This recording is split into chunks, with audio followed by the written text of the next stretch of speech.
Hello guys, welcome to TSK cine update episode 1. இன்னைக்கு எபிசோடில் வந்து நம்ம சுவாரஸ்யமான ஒரு தகவல் பற்றி தான் பார்க்க போகிறோம். என்ன அப்படின்னா, ஜெயிலர் திரைப்படத்தோட பாகம் 2க்கான ஷூட்டிங் வந்து ஆரம்பிக்க போகுது. எப்போ அப்படின்னா, கூலி படத்தோட ஷூட்டிங் முடிஞ்ச ஒரே மாதத்தில் ஜெயிலர் 2 படத்தோட ஷூட்டிங் வந்து ஆரம்பிக்க போகுது. அதோட ஒரு எக்ஸைட்டான நியூஸ் நான் சொல்கிறேன், கேளுங்க. என்ன அப்படின்னா, நம்ம ரஜினி சார் பர்த்டே அன்னைக்கு ஜெயிலர் 2 திரைப்படத்தோட ப்ரோமோ வந்து ரிலீஸ் ஆக போகுது. அனௌன்ஸ்மெண்ட் ப்ரோமோ வந்து வரப்போகுது. அதுவும் அந்த அனௌன்ஸ்மெண்ட் ப்ரோமோவில் ஒரு ஸ்பெஷலான ஒரு கேமியோ வந்து இருக்க போகுது. அது வந்து நீங்களாம் எதிர்பாருங்கள். ஏன்னா வந்து தீவிரமான ஒரு ப்ரோமோ வந்து ரெடி ஆகிட்டு இருக்கு. இந்த வாரத்தில் வந்து ப்ரோமோ ஷூட் வந்து போக போகிறாங்க. அதுக்கப்புறம் இந்த திரைப்படத்துக்கான செட் ஒர்க்குமே ஒரு இடங்களில் போயிட்டு இருக்கு. அது எங்கன்றதை நான் அப்புறம் வந்து சொல்கிறேன். இதுதான் ஜெயிலர் 2 திரைப்படத்தோட முக்கியமான ஒரு அப்டேட். இந்த அப்டேட் உங்களுக்கு தெரிஞ்சதுக்கப்புறம் ரஜினி ஃபேன்ஸ் செம ஹாப்பியாக இருக்க போறீங்க நம்புறேன். ஏன்னா வந்து அடுத்த வருஷம் மட்டும் 2 திரைப்படம் ரிலீஸ் ஆக போகுது. ஒன்று வந்து கூலி, இன்னொன்று வந்து ஜெயிலர் 2 அதே வருஷத்தில் ரிலீஸ் ஆக போகுது. ஏன்னா வந்து ரஜினி அவரோட ட்ரிபியூட் வந்து கொடுக்க போகிறாரு. அவங்க ஃபேன்ஸுக்கு வந்து ஒரே வருஷத்தில் 2 படம் கொடுத்து அவங்க ரசிகர்களை வந்து மகிழ்விக்க போகிறாரு. அதுக்கான அனைத்து அம்சமும் கூலிலையும் இருக்குது, ஜெயிலர் 2லையும் இருக்குது. நீங்கள் எதிர்பார்க்க ஒரு சர்ப்ரைஸான ஒரு படமாக இருக்க போகுது. ஓகே, அடுத்த சூர்யா 45 திரைப்படத்தில் பூஜை வந்து நேற்று நடந்து முடிஞ்சிருக்கு.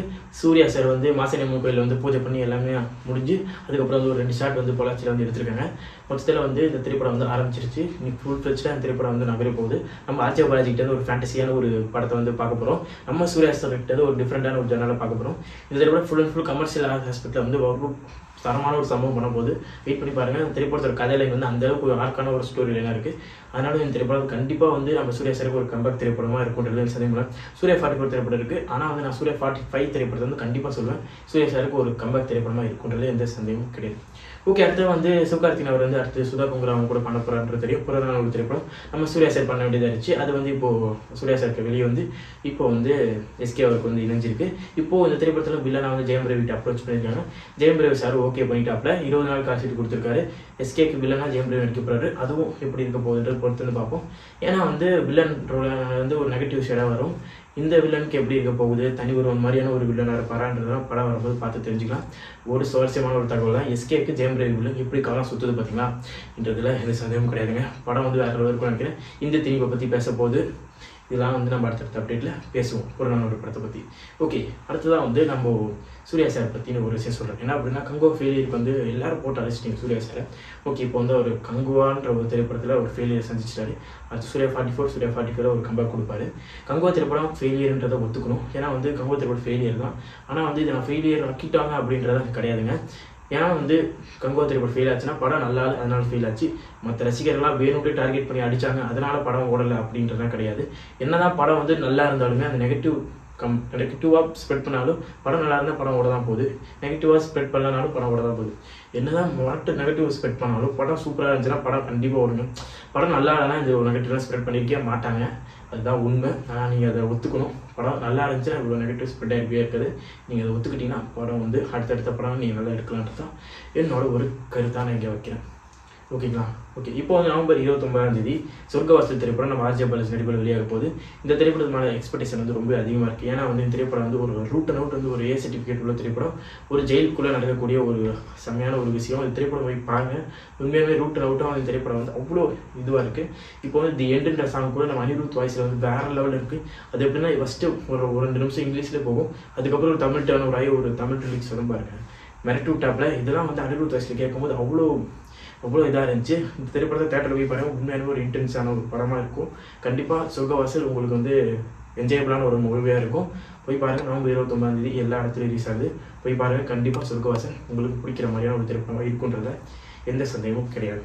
ஓகே கைஸ், அதே நவம்பர் 29 வந்து மிஸ் யூ திரைப்படம் சித்தார்த் நடிப்பில் வெளியாகிறதா இருந்துச்சு. இந்த திரைப்படம் வந்து மழை வந்து சொல்லியிருக்காங்க, புயல் சொல்லியிருக்கிறதுனால மிஸ் யூ திரைப்படத்தை போஸ்ட்பான் பண்ணியிருக்காங்க. மிஸ் யூ திரைப்படம் டிசம்பர் மாதம் ஏதோ ஒரு நாளில் ரிலீஸ் ஆகும். பொறுத்து வந்து பார்ப்போம். டிசம்பர் 2 ரிலீஸ் ஆகிறதுக்கு நிறைய வாய்ப்புகள் இருக்குது. இப்போ அடுத்தது வந்து நம்ம அஜித் சார் பற்றின ஒரு ஹாட்டான ஒரு அப்டேட் சொல்கிறேன். என்ன அப்படின்னா, நம்ம அஜித் சார் வந்து நெட்ஃப்ளிக்ஸ்க்கு ஒரு படம் பண்ண போகிறாரு. என்ன அப்படின்னா, ஒரு வெப் சீரிஸ் மாதிரி பண்ண போகிறாரு. மணி ஈஸ்ட்டு, தி பாய்ஸ், இந்த மாதிரி வெப் சீரிஸ் மாதிரி நெட்ஃப்ளிக்ஸ்க்காக ஒரு பெரிய வெப் சீரிஸ் ஒரு 8 எபிசோடு இருக்கிற மாதிரி பண்ண போகிறாராம். அதுக்கு வந்து பேச்சுவார்த்தை போயிட்டுருக்கு நெட்ஃப்ளிக்ஸ் கூட. அந்த வெப் சீரிஸ் மட்டும் வந்துச்சுன்னா சம்பவம் தான், அது சந்தேகம் கிடையாது. அதுக்கப்புறம் நம்ம வேர்ல்ட் டூர் போனார்ல நம்ம அஜித் சார், அந்த வேர்ல்ட் டூர் வந்து நெட்ஃப்ளிக்ஸில் வந்து ஸ்ட்ரீம் பண்ணுற மாதிரி பேச்சுவார்த்தை போயிட்டுருக்கு. அதுவும் வந்துச்சுன்னா ரசிகர்களுக்கு ஒரு சம்பவம் தான். ஓகே, இப்போ வந்து நம்ம குட் பேட் அக்லி பற்றி ஒரு அப்டேட் சொல்கிறேன். என்னன்னா குட் பேட் அக்லிக்கு ஒரு 7 நாள் ஷூட்டிங் தான் இருக்குது. அந்த 7 நாள் ஷூட்டிங் முடிஞ்சால் ஃபுல் அண்ட் ஃபுல் வந்து போஸ்ட் ப்ரொடக்ஷன் ஒர்க்கில் ஈடுபடுவாங்க. அதுக்கப்புறம் வந்து டிஎஸ்பி வந்து குட் பேட் அக்லி வந்து வெளியே வந்துட்டாரு. இனி வந்து ஜிவி பிரகாஷ் தான் பிஜிஎம் ஒர்க்கில் பண்ண போகிறாரு. ஏற்கனவே டிஎஸ்பி போட்ட மியூசிக் வந்து அதை ஆட் பண்ணிப்பாங்க. ஐ மீன் பாட்டுக்கு போட்ட அந்த டியூன் எல்லாமே ஆட் பண்ணிப்பாங்க. But BGM full and full GV Prakash தான் பண்ண போகிறாரு. எப்படி புஷ்பா 2க்கு வந்து டிஎஸ்பி வெளியே வந்து Sam CS full and full BGM take over பண்ணாரோ, அதே மாதிரி குட் பேட் அக்லியில் வந்து ஃபுல் அண்ட் ஃபுல் வந்து ஜிவி பிரகாஷ் வந்து டேக் ஓவர் பண்ணுறாரு. பொறுத்து வந்து பார்ப்போம். சூரா சம்பவம் காத்துட்டு இருக்கு. அஜித் சாருக்கு எப்படி பிஜிஎம் மிரட்டி விடுறாருன்றதை பொறுத்து வந்து பார்ப்போம். ஃபுல் அண்ட் ஃபுல் இப்போ வந்து ஜிவி பிரகாஷ் ஒர்க் என்ன அப்படின்னா, பொங்கலுக்கு குட் பேட் அக்லி பிளான் பண்ணியிருக்காங்க. அதனால பொங்கலுக்கு ரிலீஸ் ஆகணுன்ற ஒரே காரணத்துக்காக நம்ம GV Prakash full and full BGM work வந்து இப்போ குட் பேட் அக்லிக்காக மட்டும்தான் போட்டுட்டு இருக்காரு. பொறுத்து வந்து பார்ப்போம். இந்த ஒரு மாசத்துல எப்படி அவுட்புட் வரப்போது, எப்படியான பிஜிஎம் வந்து கொடுக்க போறாரு, அஜித் ரசிகர்கள் எப்படி கொண்டாடுற மாதிரியான ஒரு திரைப்படமா வருமா பிஜிஎம் ஒர்க்ன்றதை பொறுத்து வந்து பார்ப்போம். ஏன்னா வந்து ஆதிக் ரவிச்சந்திரன் பார்க்கும்போது ஒவ்வொரு கிளிப்பும் ஒவ்வொரு ரீக்ளிப்புக்கும் ஒவ்வொரு விஷயமும் அந்த கதையோட ஆர்க்கெலாம் கேட்கும்போது அவ்வளோ சுவாரஸ்யமாக இருக்குது. ஒரு ரூட்டராக ஒரு கேங்ஸ்டர் திரைப்படம் வந்து நம்ம அஜித் சாரை பார்க்கும்போது ரொம்பவே ஒரு ஆர்க்கான ஒரு சந்தோஷமான ஒரு விஷயமா இருக்குது. நம்ம அஜித் சார் இந்த ஒரு ஜேர்னலில் பார்க்க போகிற ஒரு ஃபேன் பை சம்பவம் வந்து 100% இருக்குது. ஒரு 5-6 தேட்டரிக்கல் மூமெண்ட் வரை வச்சிருக்காங்க. ஒரு டைலாக்லேயே நம்ம வந்து விசில் அடிச்சு தெரிக்கிற மாதிரியான ஒரு டைலாக்லாம் வச்சிருக்காரு. அதுக்கப்புறம் இன்னும் நிறைய சர்ப்ரைஸ்லாம் இருக்குது. நான் வந்து போக சொல்கிறேன். இந்த மாதிரி பல அம்சங்களும் கிரியேட் ஆகின ஒரு திரைப்படம் தான் குட் பேட் அக்லி. இந்த திரைப்படம் பொங்கலுக்கு வருமானதெல்லாம் எனக்கு தெரியல. ஆனால் இப்போ வரைக்கும் அவங்க 99% பொங்கலுக்கு தான் பிளான் பண்ணிட்டு இருக்காங்க. எல்லா ஒர்க்கும் முடிஞ்சுன்னா கண்டிப்பாக பொங்கலுக்கு குட் பேட் அக்லி வந்துடும். அதில் எந்த சந்தேகமும் கிடையாது. ஓகே, இன்னைக்கு வந்து நம்ம ஜெயலலிதா 2 அப்டேட் பார்த்துருக்கோம். சூர்யா 45 திரைப்படத்தோட அப்டேட் பார்த்துருக்கோம். அதுக்கப்புறம் எஸ்கே அந்த சுதா பொங்கல் படத்தோட அப்டேட் பார்த்துருக்கோம். குட் பேட் அக்லி படத்தோட அப்டேட் பார்த்துருக்கோம். இன்னைக்கான அப்டேட் இவ்வளோ தான். நம்ம அடுத்த எபிசோட நம்ம பார்ப்போம்.